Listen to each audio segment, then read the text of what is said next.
I'm recording this video on January 1st. It's currently 35 degrees outside, and I'm going to be sowing some seeds. For that, I'm going to be using a process known as winter sowing. Winter sowing is a simple, cost-effective way to start a lot of native plants and flowers. By planting seeds in containers like repurposed milk jugs and placing them outside during winter, you help replicate the conditions that they are adapted to. As the weather warms, the seeds germinate naturally, just like they would in the wild. It's perfect for native plants, which are adapted to your local climate, and with many actually needing a period of cold before they'll sprout. For my demonstration, I'm going to be using a bottle like this, like a milk jug, but I'll talk a little bit later about alternate containers that you can use. And I'm going to be sowing native plant seeds. Now, native plant seeds are a great thing for winter sowing, but you can also do vegetable seeds, but you need to think about it a little bit differently. If one of your goals with winter sowing is to add more native plants to your property, make sure that what you're planting is actually native. A lot of mixes that are called wildflower mixes are often filled with a lot of non-native plants. To check the native status of a plant, I like to do a search online using the Latin name of the plant followed by native range. That will usually pull up a map from Bonap that will show you if the plant is native to your area. For my gardening goals, I'm okay planting plants that are native to Kentucky, but may not be native to my county. If you want a more detailed video about where to buy and source native plant seeds that are best adapted to your area, let me know in a comment. The reason why native plants are a great thing to winter sow is that many of them need a period of stratification, a cold period that breaks down the seed coating to allow it to be able to germinate. It's kind of a safety mechanism to ensure that if those seeds fall maybe midsummer, that they don't germinate too soon, that they wait, lie dormant, and then are ready to germinate the next spring. So let's get started. So for me, the first thing that I like to do is to put holes in the bottom. Now, for putting holes in the bottom, you can use scissors, you can use a knife. I've seen people use like a wood burner to melt holes in there. I don't like the idea of that because I don't want to be smelling burnt plastic fumes. I use a drill.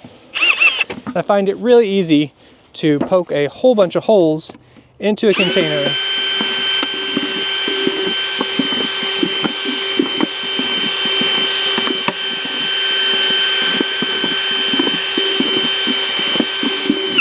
Now, you want to make sure that you have a lot of nice holes on the bottom, but also put a few holes up on the sides just a little bit.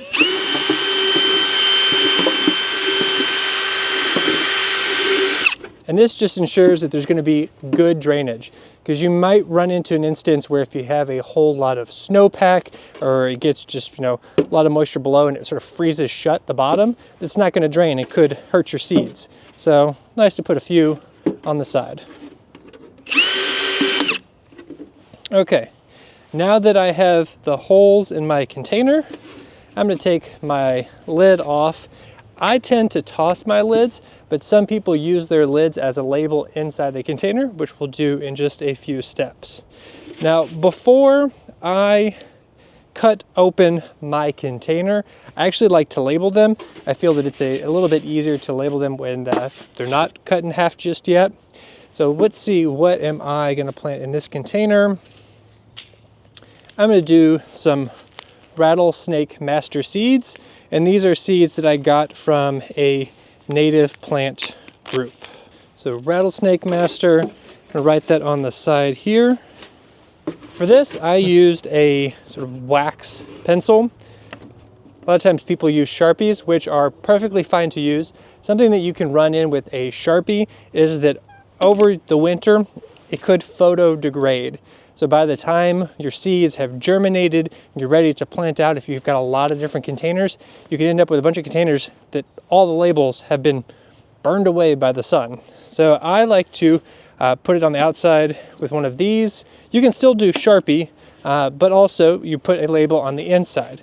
So I'm going to write a label, and my labels are from old window blinds.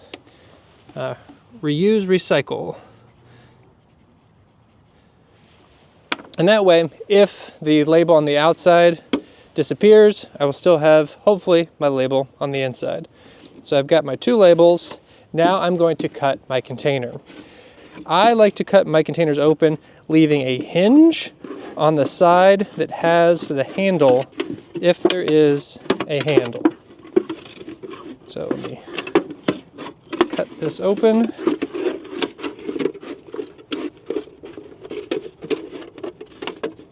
Go. And here we go. This is what I mean by a hinge. Some people cut it completely off and then try to nestle it back in together.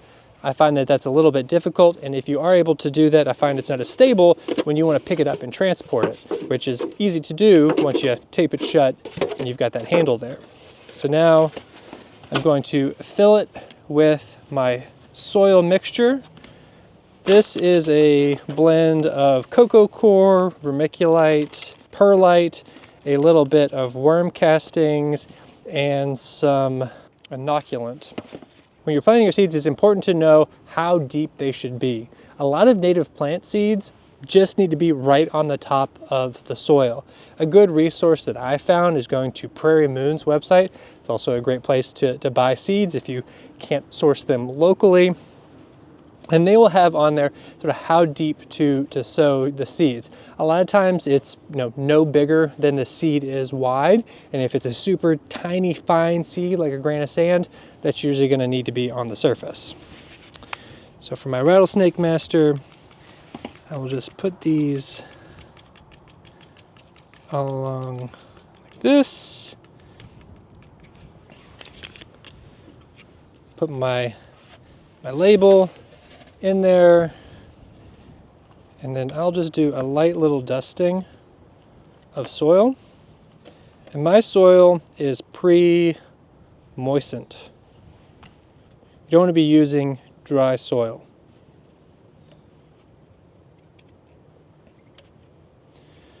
There we go. Now it is ready to tape. Some good old duct tape.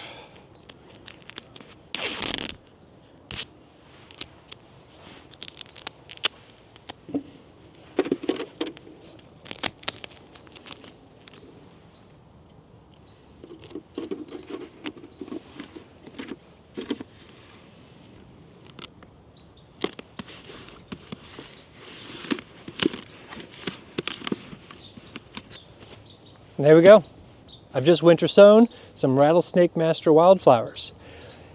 During the winter, if you have a relatively dry winter and you feel that you need to water these, what I like to use is like a sprayer that a lot of people might use for an herbicide or a pesticide. I have several sprayers that only have organic things or just water in them, so I'll just insert that nozzle down and give a little spritz. I find that's the easiest way to water these. And I'll put it in a protected spot. So this one is going to join all of my other wildflowers. So let's head over there.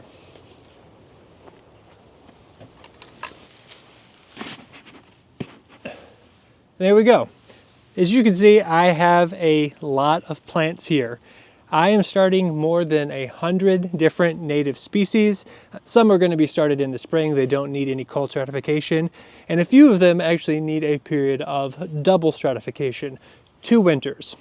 Now you could just put them out and just wait those 2 winters. What I'm doing is a sort of forced or faked double stratification. I started by putting mine in the refrigerator for 2 months, and then pulled them out, and they're going to be just sitting on a table, moist in a nice warm area for another 2 months, and then I will plant them back out at the tail end of winter, and hopefully they will all sprout. If you're interested in knowing what plants I'm going to be growing, I'll put the whole list of the 100+ different species in a comment down below. Now this spot over here is up against my house, so it will protect it a little bit from the wind, but I also have these landscape timbers to sort of keep them all positioned together, and because I have so many all squeezed together, they help support themselves. So these are all my milk jugs, but I have another area right over here that has just regular containers. So my other area right here, which is an old raised bed that I moved, I have plants just right in pots. And a lot of these are shade plants, so that's why I have this on top to make sure that they stay shady once they sprout, but also it's to keep critters out of there. Squirrels love digging in dirt. If you've ever had any potted plants, squirrels love that. And that's one of the nice things about the milk jugs is that they're all nice and contained, so you don't have to worry about that. So if you're planting in a pot like this, you're going to want to cover it and protect it using something like a shade cloth, a row cover, chicken wire, anything that will allow the light to get through but keep animals out. Here I have a jack in the pulpit. Now this one had a double stratification, and when I pulled the seeds out to look at them, they actually started sprouting. So these ones are looking pretty good. Nothing's peeked through the top yet. But I have all these tucked down in here. All my little plants. And you can use this method for really any container that isn't like a milk jug. Like if you have those plastic containers that salad comes in, anything that really doesn't have a good lid, takeout containers. So this is a good method. Just make sure the container lets light through. A jug like this won't work. Another thing you can use for winter sowing is a plastic tote like this. This one is out here because it's broken, so not the most structurally sound, but it would be great for a tiny little greenhouse, putting some plants under it, putting it on top, maybe throwing a brick to keep those critters out, but a good way to have another option for winter sowing. So out here in my vegetable garden, this is where my tomatoes were this past year. And if you've grown tomatoes, especially cherry tomatoes, you'll know that a lot of them will fall to the ground and you may have volunteers the next season. So that is essentially winter sowing.